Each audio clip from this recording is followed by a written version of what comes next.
Hello everyone, how are you? I hope you're fine and you're most welcome in my YouTube channel MS Sirs The English Club.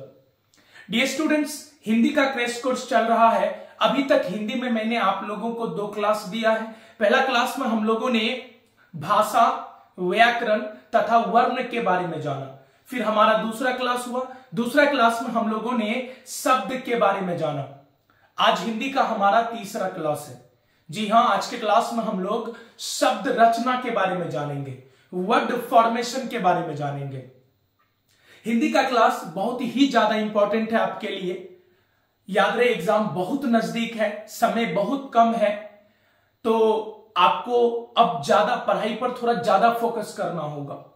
आपको ज्यादा कुछ नहीं करना हिंदी के लिए।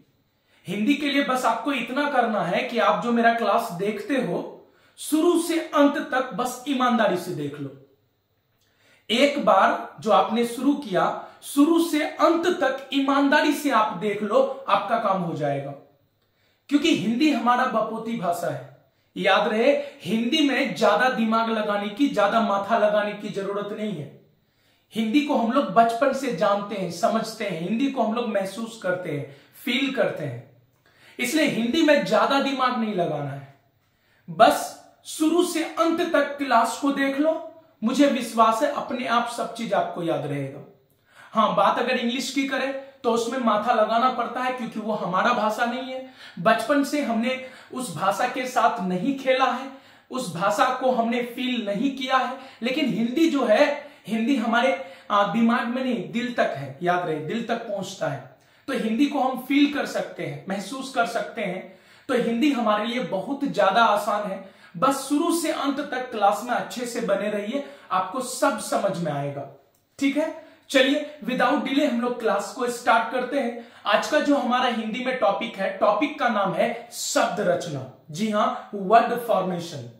हिंदी के दुनिया में शब्द रचना होता कैसे है, हिंदी की दुनिया में शब्द बनता कैसे है, शब्द बनने का, शब्द निर्माण का कितने तरीका है, मैं आपको बता दूं कि हिंदी जगत में, हिंदी के दुनिया में शब्द निर्माण का, या तो बोल सकते हैं कि शब्दों का निर्माण मुख्यतः 5 तरीके से होता है। हिंदी जगत में, हिंदी की दुनिया में, याद रहे, शब्दों का निर्माण मुख्यतः 5 तरीकों से होता है। आज शब्द रचना के अंतर्गत सबसे पहले हम लोग जानेंगे कि आखिर हिंदी शब्दों का जो रचना मुख्यतः 5 तरीकों से होता है, तो वो 5 तरीका कौन है और क्या है, आज के क्लास में हम लोग समझेंगे।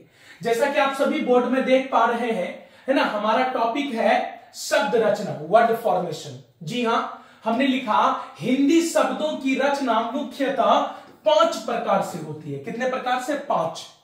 हिंदी में वर्ड फॉर्मेशन, हिंदी में शब्दों की रचना, हिंदी में शब्द का निर्माण 5 तरीकों से होती है। कितने तरीकों से? 5 तरीकों से होती है ना। और भी कई तरीका है, लेकिन मुख्य रूप से ये 5 तरीका है। अगर ये 5 तरीका को आपने सीख लिया तो हिंदी के शब्दों के साथ आप खेल सकते हो। याद रहे, तो हिंदी भाषा में शब्दों की रचना मुख्यतः 5 तरीकों से होती है। हमारा सबसे पहला तरीका है उपसर्ग जोड़कर। अब आप बोलोगे ये उपसर्ग क्या है? मैं बता दूं आप लोगों को, उपसर्ग जो है ना बाबू, शब्दांश है, शब्द का टुकड़ा है। उपसर्ग क्या है? शब्द का टुकड़ा है, शब्दांश है, शब्द का अंश है।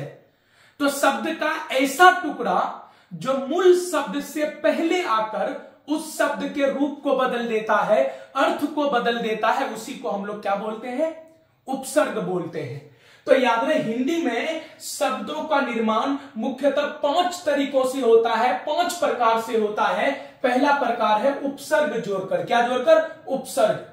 उपसर्ग मतलब शब्द का ऐसा टुकड़ा जो मूल शब्द से पहले आकर उस शब्द के रूप को, अर्थ को बदल देता है, नए शब्द का निर्माण कर देता है। जैसे एक मूल शब्द है पका, पकना से आया।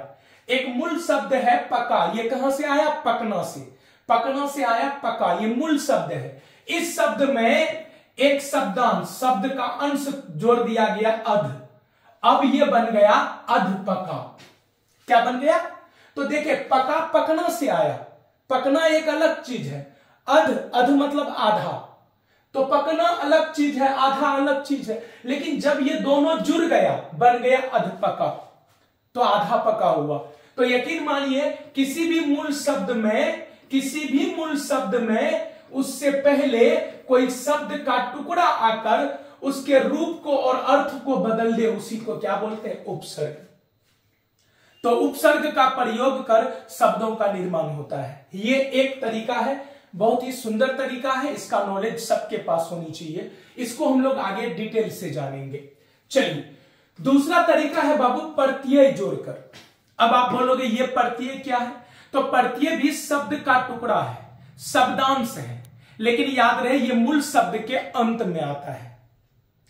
याद रहे उपसर्ग और प्रत्यय एक दूसरे का उल्टा है। उपसर्ग पहले आता है, प्रत्यय बाद में आता है। तो शब्द का ऐसा टुकड़ा जो मूल शब्द के शुरू में आए वो उपसर्ग है, और शब्द का ऐसा टुकड़ा जो मूल शब्द के पीछे आए वो है प्रत्यय। और ये दोनों का काम है मूल शब्द का रूप बदलकर अर्थ में परिवर्तन ला देना। जी हां, तो याद रहे एक तो उपसर्ग जोड़कर नए शब्दों का निर्माण होता है, शब्द निर्माण होता है। प्रत्यय जोड़कर भी शब्द का निर्माण होता है, जैसे है ना, इसमें देखिए लड़ जो है, लड़ इसमें मूल शब्द है, और देखिए लड़ में है ना एक शब्दांश, शब्द का टुकड़ा आका। लड़ में एक शब्दांश, एक शब्द का टुकड़ा आका आ गया तो बन गया लड़का। लड़ अलग चीज है, आका अलग चीज है, और जब ये दोनों मिल गया तो एक शब्द का निर्माण हुआ लड़का।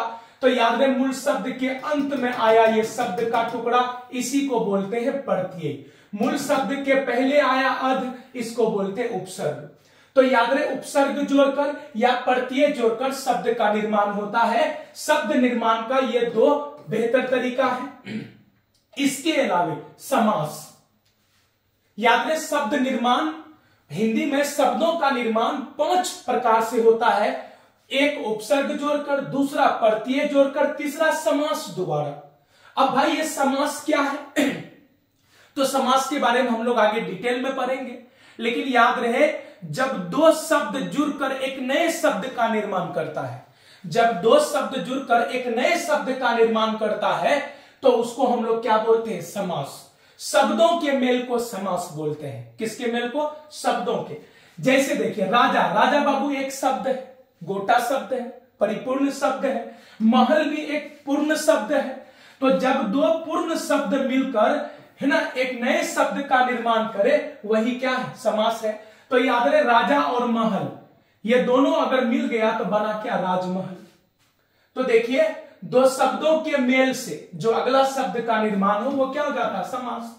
यहां पर आपने देखा था कि मूल शब्द में उपसर्ग जुड़कर शब्द का निर्माण हुआ, मूल शब्द में प्रत्यय जुड़कर शब्द का निर्माण हुआ, और शब्द में शब्द जुड़कर अलग शब्द का निर्माण हुआ। इसको समास बोलते हैं। समास के द्वारा भी शब्द का निर्माण होता है। साथ ही साथ संधि, संधि के द्वारा भी बाबू शब्द का निर्माण होता है। अब आप बोलोगे संधि क्या है? आगे हम लोग डिटेल से पढ़ेंगे। संधि क्या है? तो संधि है वर्णों का मेल। किसका मेल? दो वर्णों के मेल से। तो याद रहे दो वर्णों का मेल संधि है, शब्दों का मेल समास है। तो संधि द्वारा वर्णों का मेल। अब देखिए रवि प्लस इंद्र बराबर रविंद्र। आप बोलोगे सर रवि भी तो एक शब्द है, इंद्र भी तो एक शब्द है। नहीं, रवि ई है इसमें, और इंद्र में ई है, ठीक है। और यहां पर देखिए ई क्या है? एक वर्ण। यहां भी ई क्या है? एक वर्ण। एक हर्षवी और एक हर्षवी दोनों मिल करके दीर्घवी का निर्माण यहां पर कर दिया, बन गया रविंद्र। तो याद रहे यहां पर वर्ण का खेल है। किसका खेल है? वर्णों का खेल। तो याद रहे संधि द्वारा भी आपका शब्द का क्या होता है? निर्माण होता है ना। उसके बाद पुनरुक्ति द्वारा, पुनरुक्ति मतलब रिपीटेशन, रिपीट करके, जैसे गांव गांव, घर घर, आदमी आदमी, लड़का लड़का, देश देश, नहीं इस तरह का ये जो ना ये पुनरुक्ति कहलाता है, रिपीटेशन। तो यकीन मानिए हिंदी जगत में, हिंदी के दुनिया में, हिंदी भाषा में शब्दों का निर्माण मुख्य रूप से 5 तरीके से होता है। एक हो जाएगा आपका उपसर्ग का प्रयोग कर, उपसर्ग जोड़कर, दूसरा हो जाएगा प्रत्यय जोड़कर, तीसरा हो जाएगा समास के द्वारा, चौथा हो जाएगा संधि के द्वारा और पांचवा हो जाएगा पुनरुक्ति के द्वारा। तो ये पांचों तरीके से शब्द का निर्माण होता है और हिंदी व्याकरण में ये पांचों का अध्ययन करना अनिवार्य है। ये पांचों को हम लोग पढ़ेंगे। सबसे पहले जानेंगे उपसर्ग के बारे में, फिर जानेंगे प्रत्यय के बारे में, फिर पढ़ेंगे समास के बारे में, फिर संधि, फिर पुनरुक्ति। तो आइए आगे हम लोग जानते हैं उपसर्ग के बारे में। आज के क्लास में हम लोग उपसर्ग और प्रत्यय के बारे में सीखेंगे। फिर अगले क्लास में हम लोग समास के बारे में, एक क्लास समास में लगेगा, एक क्लास संधि में लगेगा, ठीक है, और एक क्लास फिर है ना पुनरुक्ति द्वारा, इसको भी हम लोग जानेंगे पुनरुक्ति है क्या। तो फिलहाल आज के क्लास में हमने सबसे पहले आप लोगों को बताया कि शब्द रचना है क्या, शब्द रचना का मुख्य रूप से कितना प्रकार होता है। आइए एक एक प्रकार को वन बाय वन जानते हैं, लेकिन याद रहे आज के क्लास में हम लोग उपसर्ग और प्रत्यय के बारे में जानेंगे, ठीक है। एक काम कीजिए, इसका स्क्रीनशॉट खींच लीजिए आप लोग। चलिए आगे बढ़ते हैं। चलिए जानते हैं उपसर्ग के बारे में। हालांकि अभी हम लोगों ने उपसर्ग के बारे में सुना। उपसर्ग क्या है बाबू? तो उपसर्ग ना शब्दांश है, शब्द का टुकड़ा है, शब्द का ऐसा टुकड़ा जो मूल शब्द से पहले आकर उस मूल शब्द का रूप में परिवर्तन ला दे, उसके अर्थ में परिवर्तन ला दे, उसी को क्या बोलते हैं? उपसर्ग बोलते हैं। उपसर्ग को अंग्रेजी में प्रीफिक्स बोलते हैं। प्रीफिक्स में दो टर्म है, प्री प्लस फिक्स। प्री मतलब पहले, फिक्स मतलब आकर बैठना। तो किसी शब्द, मूल शब्द के पहले आकर बैठना ही इसका काम है उपसर्ग। उपसर्ग का मतलब होता है प्रीफिक्स। प्री मतलब पहले, फिक्स मतलब आके बैठ जाना। तो याद रहे, प्रीफिक्स मतलब पहले आकर बैठना, किसी मूल शब्द से पहले आकर बैठना किसका काम है? उपसर्ग का काम है, प्रीफिक्स का काम है। तो याद रहे, किसी भी मूल शब्द से पहले आकर बैठा हो, समझ जाना वो क्या? उपसर्ग। जब भी आपको कोई शब्द दे दिया जाए और कहा जाए कि इसमें उपसर्ग कौन है, तो आपको ना सबसे पहले आप मूल शब्द खोज लो, उसमें मूल शब्द खोज लो। मूल शब्द वो भी खोजना आसान है। मूल शब्द जैसे ही खोजे, उससे पहले देखो जो बैठा हुआ वो हो जाएगा आपका प्रीफिक्स। याद रहे, हमने क्या लिखा पॉइंट में? शब्दांश जो मूल शब्दों से पहले आकर उसके अर्थ को बदल दे। शब्दांश, शब्द का ऐसा टुकड़ा जो मूल शब्द से पहले आकर उस शब्द के अर्थ को बदल दे, उसी को क्या बोलते हैं? उपसर्ग। उपसर्ग का अपना अर्थ होता है। याद रहे, उपसर्ग का अपना अर्थ होता है, मीनिंग होता है। हर उपसर्ग का कोई ना कोई मीनिंग होगा। तो उपसर्ग समझ में आ रहा है आप लोगों को? उपसर्ग को अंग्रेजी में क्या बोलते हैं? प्रीफिक्स। प्री मतलब पहले, फिक्स मतलब बैठना। तो मूल शब्द से पहले आकर बैठना किसका काम है? प्रीफिक्स का, उपसर्ग का। आई होप ये समझ में आया होगा। आइए कुछ उदाहरण देखते हैं। जैसे देखिए, मूल शब्द हमारे पास ना, ये मूल शब्द है हार। देखिए यहां भी हार है, यहां भी हार है, यहां भी हार है, यहां भी हार। ये बाबू मूल शब्द है।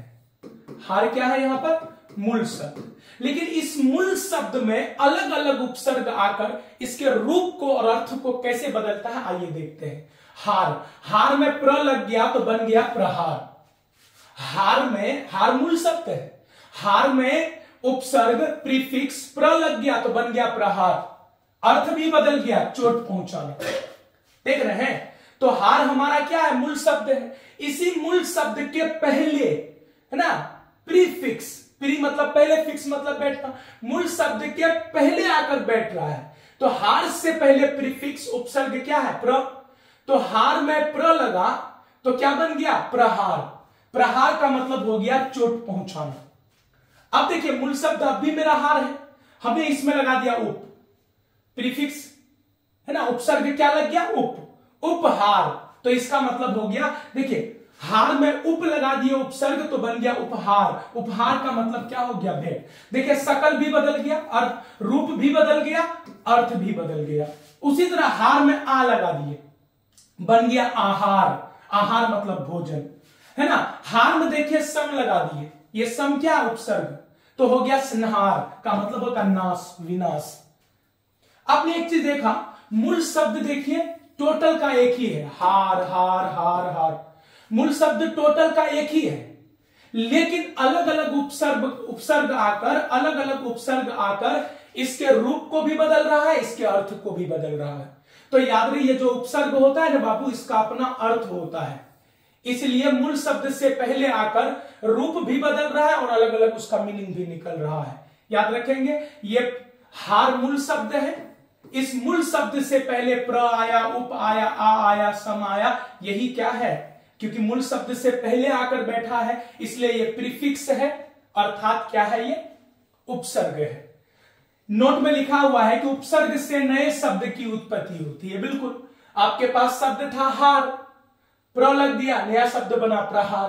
आपके पास शब्द था हार, उप लग गया, नया शब्द बना उपहार। आपके पास शब्द था हार, आ लग गया, नया शब्द आहार। आपके पास हार था, सम लगा दिए, बन गया संहार। तो कहने का मतलब ये जो उपसर्ग है ना, इसका काम है मूल शब्द के साथ जुड़कर नए शब्दों का निर्माण करना, और जब नया शब्द का निर्माण होगा तो अर्थ भी क्या होगा, नया होगा। तो आई होप उपसर्ग आपको समझ में आया होगा। एक काम कीजिए, स्क्रीनशॉट ले लीजिए, फिर हम लोग आगे बढ़ते हैं। चलिए आगे देखिए, अगला पॉइंट हमारा है कि हिंदी में 4 प्रकार के उपसर्ग प्रयुक्त होते हैं। ये जो हिंदी भाषा है ना, इसमें 4 प्रकार का उपसर्ग यूज होता है। कितना प्रकार का? 4 प्रकार का। तो भाई ये 4 प्रकार का उपसर्ग कौन है? तो कुछ कुछ उपसर्ग बाबू संस्कृत भाषा से लिया गया है ना, वो संस्कृत के उपसर्ग हो गए। कुछ कुछ जो है हिंदी का खुद का है, तो वो हिंदी का उपसर्ग हो गया। कुछ उर्दू से आया हुआ है, यहां उर्दू मतलब अरबी और फारसी दोनों इसमें इंक्लूड है ना। कुछ अंग्रेजी से आया है। तो याद रहे, हिंदी में 4 प्रकार के उपसर्ग प्रयुक्त होते हैं। हिंदी में कितने प्रकार के उपसर्ग प्रयुक्त होते हैं? अरे मूल शब्द से पहले आने वाला जो शब्दांश है, शब्द का जो टुकड़ा है, तो मूल शब्द से पहले आने वाला जो शब्द है, जो टुकड़ा है, ये 4 मतलब हिंदी में 4 प्रकार का जो है उपसर्ग प्रयुक्त होता है, यूज होता है, उपयोग में आता है ना। कुछ संस्कृत का है, कुछ हिंदी का है, कुछ उर्दू का है, कुछ अंग्रेजी का। मतलब हिंदी में 4 प्रकार के उपसर्ग प्रयुक्त होते हैं, संस्कृत के, हिंदी के, उर्दू के और अंग्रेजी के।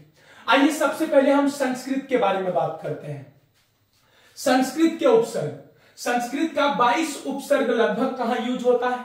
हिंदी में। लेकिन वो 22 को हम नहीं देखेंगे, बस जरूरत भर देखेंगे जिसका जरूरत है ना।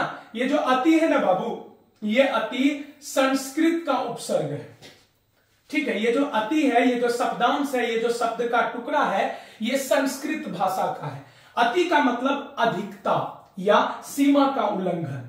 याद रहे, किसी भी मूल शब्द के साथ अगर अति लगा हो तो समझ जाना है कि उसका मतलब हो जाएगा अधिकता या सीमा का उल्लंघन।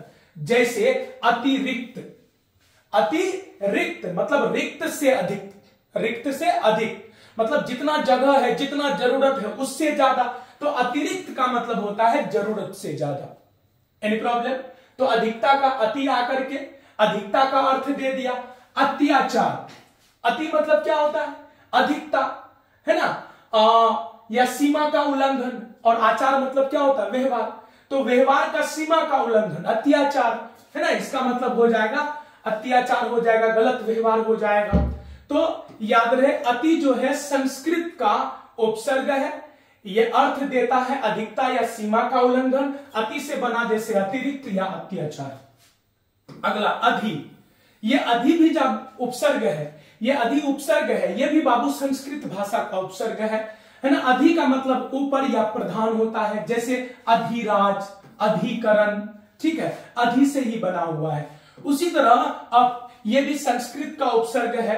अप का मतलब होता है उल्टा या बुरा, जैसे अपमान, मान का उल्टा अपमान हो जाएगा। अपकलन, अपकलन उल्टा या बुरा, ये दोनों निगेटिव वर्ड है बाबू, याद रखेंगे, ये दोनों निगेटिव वर्ड है। कलंक तो कलंक है ही, कहता है कलंक से भी बुरा, मतलब ऐसा दाग जो कभी छूटे नहीं, ऐसा कलंक जो कभी मिटने वाला, अमिट कलंक एक तरह से हो जाएगा। तो अप जिसमें आ जाएगा वो वर्ड निगेटिव हो जाएगा, उल्टा या बुरा हो जाएगा। उसी तरह देखिए दुष्, ये भी बाबू संस्कृत का उपसर्ग है। दुष् जिसमें लग जाएगा वो बुरा से संबंधित होगा, जैसे दुष्कर्म। देखिए दुष् संस्कृत का क्या है? उपसर्ग है इसका, ये जिसमें भी आ जाएगा, जिस भी मूल शब्द में, वो बुरा का अर्थ देगा। दुष्कर्म बुरा कर्म, दुस्साहस बुरा साहस, गलत साहस, न ये चीज याद रहे। सु, सु का मतलब सुंदर या अच्छा होता है। यह भी संस्कृत का उपसर्ग है, जिसमें सु जिस भी शब्द में लग जाएगा वो अच्छा या सुंदर से संबंधित हो जाएगा। जैसे सुकर्म अच्छा कर्म, सुगंधित अच्छा गंध, समझ रहे हैं। तो याद रहे संस्कृत का जो उपसर्ग है ना, संस्कृत का उपसर्ग भी हिंदी में यूज होता है नए शब्द का निर्माण में। जैसे अति से नया शब्द का निर्माण हुआ अतिरिक्त, अत्याचार, अधि से अधिराज, अधिकरण, अप से अपमान, अपकलन, दुष् से दुष्कर्म या दुस्साहस, सु से सुकर्म या सुगंधित। तो संस्कृत का उपसर्ग का प्रयोग कर नए शब्द का निर्माण होता है। इसको और भी डिटेल से जानने के लिए है ना हिंदी व्याकरण खरीदिए, वहां पर और भी डिटेल से पढ़िए, ज्यादा अच्छा रहेगा। वरना आपका बोर्ड एग्जाम के लिए इतना काफी है। इसका भी स्क्रीनशॉट खींच लीजिए आप लोग। चलिए आगे बढ़ते हैं। अगला देखिए पॉइंट है आपका हिंदी के उपसर्ग। याद रहे हिंदी का टोटल 10 ही मुख्य रूप से 10 उपसर्ग है। हिंदी का मुख्य रूप से 10 उपसर्ग है। ये 10 को अगर आपने याद कर लिया तो हिंदी का उपसर्ग का जो समस्या है उसका समाधान हो जाएगा, आप टोटल जान लोगे। तो हिंदी का जो 10 उपसर्ग है बाबू वो कौन कौन है? तो हिंदी में अ या अन का मतलब होता है अभाव या निषेध। हिंदी का जो उपसर्ग है, उपसर्ग मतलब पहले आने वाला टुकड़ा है ना, पहले आने वाला शब्दांश, शब्द का ऐसा टुकड़ा जो मूल शब्द से पहले आकर बैठता है। ये सब बाबू शब्द से पहले आकर बैठने वाला टुकड़ा है, इसी को उपसर्ग बोलते हैं। और हिंदी में ऐसा 10 उपसर्ग है जो यूज होता है धड़ल्ले, है ना। पहला उपसर्ग है अ या अन, इसका मतलब अभाव या निषेध। जैसे अन्याय, न्याय का अभाव, अभागा, भाग्य का अभाव, न अन्याय मतलब न्याय का अभाव मतलब गलत हो जाता है, ना इंसाफी हो जाता है। भाग्य का अभाव मतलब अभागा हो जाता है, याद रखेंगे उसको। उसी तरह हिंदी का उपसर्ग है अध, जिसमें भी जिस भी शब्द में अध लग जाए आधा से संबंधित होगा। जैसे अध जला, है ना, जला में अध लग गया, अध जला, है ना। अध मरा, याद रहे तो जला जलना से आया, जला मूल वर्ड है इसमें अध लग गया। मरा मरना से आया, मूल वर्ड है इसमें अध लग गया। तो मूल शब्द से पहले ये अध आया है, ये अध क्या है? उपसर्ग है। और ये किस भाषा का उपसर्ग है? हिंदी का, याद रखेंगे। उन का मतलब है बाबू एक कम होता है। उन जो है ये हिंदी का उपसर्ग है और इसका मतलब होता है एक कम। जैसे 29, 30 से एक कम, यही होता है 29, नहीं लगता 30 से एक कम है ना। 39, 40 से एक कम। तो याद रहे उन जो है ये हिंदी का उपसर्ग है, इसका मतलब होता है ना एक कम। औ या औ, इसका मतलब हीनता, नीच दिखाना, ना जैसे अवगुण, है ना, नीचा गुण होना। उसी तरह कु, हिंदी का बाबू ये कु जो है ये हिंदी का क्या है? तो हिंदी का उपसर्ग है। कु जिस शब्द में भी रहेगा समझ जाना बुरा से संबंधित होगा। कुपुत्र, बुरा पुत्र। कुख्यात, ख्याति मतलब समझ रहे ना, प्रसिद्धता। कु मतलब बुरा, बुरे कामों के लिए जो प्रसिद्ध हो, है ना, उसको कुख्यात बोलते हैं ना। उसी तरह भर मतलब पूरा होता है, हिंदी का उपसर्ग है। जैसे भर पेट, भर दिन। उसी तरह नी, ये नी भी हिंदी का उपसर्ग है, जिसमें भी नी रहेगा रहित या निषेध होगा। जैसे निधरक, निकम्मा, ना। उसी तरह दू मतलब कम या हीन होता है, जैसे दुबला, है ना। बिन, ये भी बाबू हिंदी का उपसर्ग है, इसका मतलब भी रहित होता है। बिन बिहाई, न बिन बिहाया। उसी तरह सु जो है ये भी हिंदी का क्या है? उपसर्ग है। इसका मतलब होता है अच्छा, जैसे सुडोल, ना, सुडोल का मतलब होता है गोल मटोल, अच्छा, सुंदर, ना। सुनिए तो याद रहे ये हिंदी का सभी उपसर्ग है ना, ये सभी का अपना मीनिंग है। ये जिस भी शब्द में आ जाएगा तो यही मीनिंग देगा, याद रखेंगे। तो हिंदी के उपसर्ग को आपने जाना। उपसर्ग मतलब आप समझ रहे हैं जो किसी मूल शब्द के पहले आकर बैठता है, उसके अर्थ में परिवर्तन ला देता है ना, उसके रूप में परिवर्तन ला देता है, वो क्या है? उपसर्ग है। और हिंदी में टोटल 10 मुख्य उपसर्ग है, मेन उपसर्ग है, वो इस प्रकार है। आइए इसका भी स्क्रीनशॉट ले लीजिए, फिर आगे बढ़ते हैं। चलिए देखिए उर्दू मतलब अरबी या फारसी के उपसर्ग। हिंदी में अरबी या फारसी का भी उपसर्ग यूज होता है। जैसे एन जो है ना बाबू अरबी भाषा का वर्ड है, याद रखेंगे। एन का मतलब होता है ठीक या सटीक, कोनो शब्द में लगा दीजिए। जैसे एन मौका, है ना, सटीक मौका पर, ठीक मौका पर, एन वक्त, एकदम ठीक समय पर, इसका मतलब होता है है ना। खुश, ये भी जो है ना आपका एक तरह से अरबी फारसी का ये सब शब्द है। खुश, खुश का मतलब होता है अच्छा। जिस भी शब्द में खुश लग जाए, ये उपसर्ग का काम करता है। खुश, खुश किसी शब्द के शुरू में लगा दीजिए, वो अच्छा का अर्थ देगा। जैसे खुश किस्मत, अच्छा किस्मत। खुश खबरी, अच्छा खबर, है ना। नेक, नेक भी अच्छा का अर्थ देता है, ये भी उपसर्ग के रूप में यूज होता है। ये उर्दू भाषा है ना, उर्दू के उपसर्ग है। जैसे नेक दिल, है ना, अच्छा दिल। नेक नाम, अच्छा नाम। तो याद रहे उर्दू, अरबी, फारसी का ये सब उपसर्ग है जो हिंदी में यूज होता है। अंग्रेजी का उपसर्ग देखिए, अंग्रेजी के उपसर्ग डबल, फुल।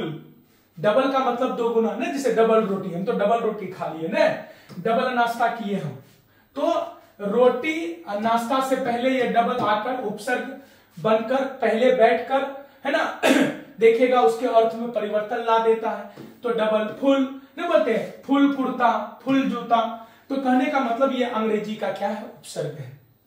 ठीक है, तो इसका भी आप लोग स्क्रीनशॉट खींच लीजिए। चलिए आगे बढ़ते हैं। चलिए, अगर आपने उपसर्ग के बारे में जान लिया है, आपने ये जान लिया कि मूल शब्द से पहले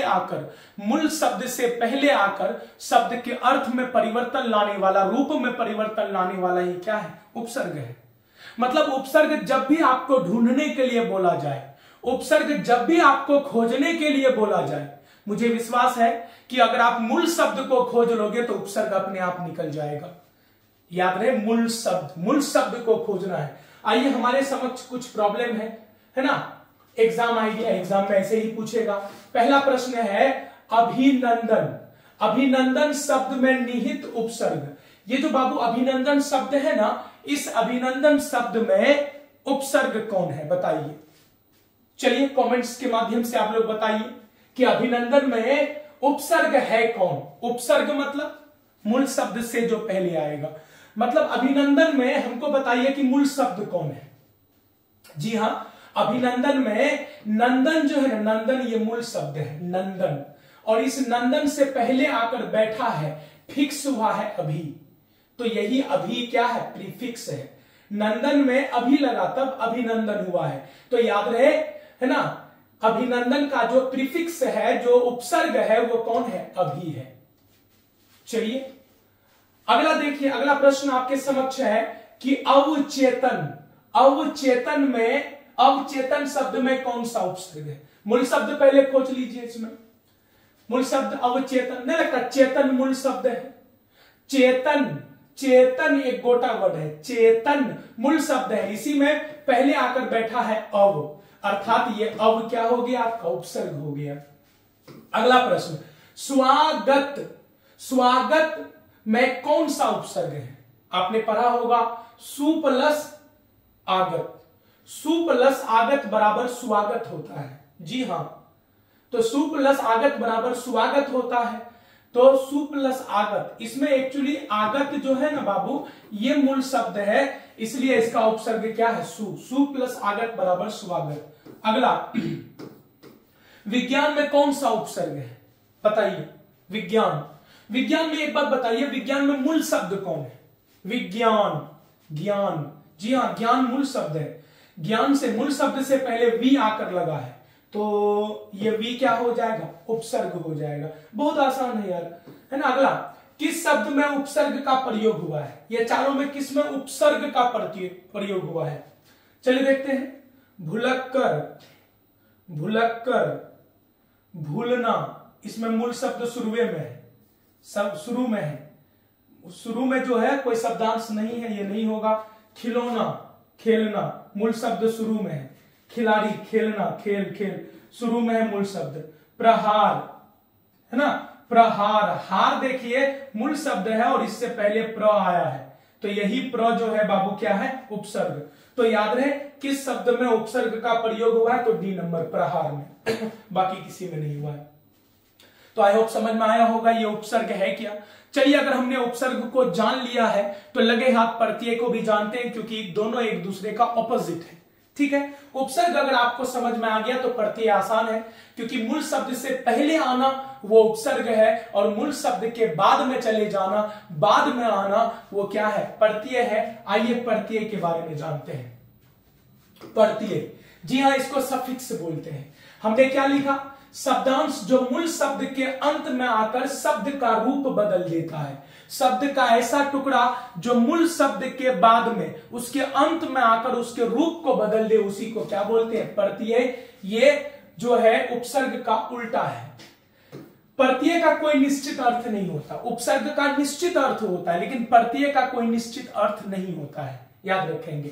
जैसे लर, लर जो है ना बाबू मूल शब्द है, इसी में आका लग गया तो बन गया लड़का। तो याद रहे, मूल शब्द के अंत में ये शब्द का टुकड़ा आया, इसी को बोलते हैं प्रत्यय। क्या बोलते हैं? प्रत्यय। तो लर में प्रत्यय आका लग नए शब्द का निर्माण हुआ, लड़का। मनुष्य बाबू मूल शब्द है, अपने आप में गोटा शब्द है, मनुष्य मनुष्य मनुष्य। इसी मूल शब्द के अंत में ये शब्दांश शब्द का टुकड़ा ता लगा। मूल शब्द के अंत में शब्द का टुकड़ा आना, इसी को प्रत्यय बोलते हैं। तो मनुष्य में प्रत्यय ता लगा, बन गया मनुष्यता। पागल अपने आप में एक गोटा वर्ड है, पागल पागल। इसी पागल में है ना एक शब्दांश शब्द का टुकड़ा पन लग गया, पागलपन। मूल शब्द में के अंत में शब्द का टुकड़ा प्रत्यय आकर बन गया नया शब्द पागलपन।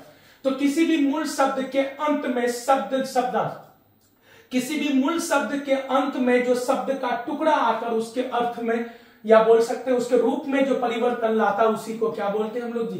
प्रत्यय। ये बहुत आसान है, इसमें ज्यादा दिमाग नहीं लगाना। ये देखते हैं एग्जाम में कैसे पूछता है इसको। बुढ़ापा में कौन सा प्रत्यय है?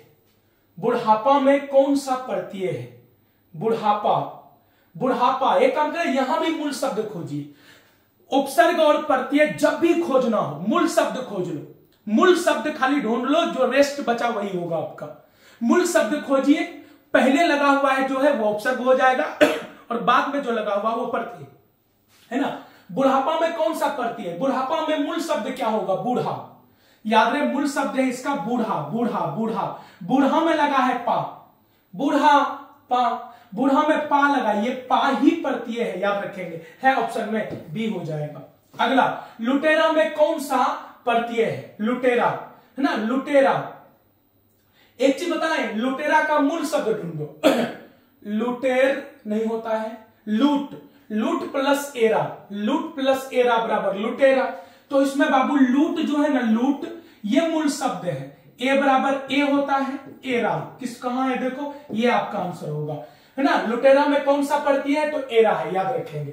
अगला, प्रकाशित में कौन सा प्रत्यय है? मूल शब्द ढूंढो पहले। प्रकाशित, प्रकाशित, प्रकाश, प्रकाश, प्रकाश है ना। प्रकाश मूल शब्द है, तो ये क्या हर्षवी है और तो इत देखिए कहां पर है, ये ए हो, यही आंसर हो जाएगा आपका। अगला, अंकुरित शब्द में प्रत्यय कौन है? मूल शब्द ढूंढो। अंकुरित, अंकुर, अंकुर, अंकुर। अब देखिए ये हर्षवी है, हर्षवी मतलब ई हो गया, अत इत। इसमें भी देखिए इत कहां है? C number. मूल शब्द खोजिए, मूल शब्द के शुरू में जो टुकड़ा होगा वो उपसर्ग होगा, मूल शब्द के अंत में जो टुकड़ा होगा वो प्रत्यय होगा। आई होप अगर आपका एग्जाम में उपसर्ग या प्रत्यय पूछा जाएगा तो आसानी से आप उसको ढूंढ पाएंगे, निकाल पाएंगे, समझ पाएंगे, खोज पाएंगे।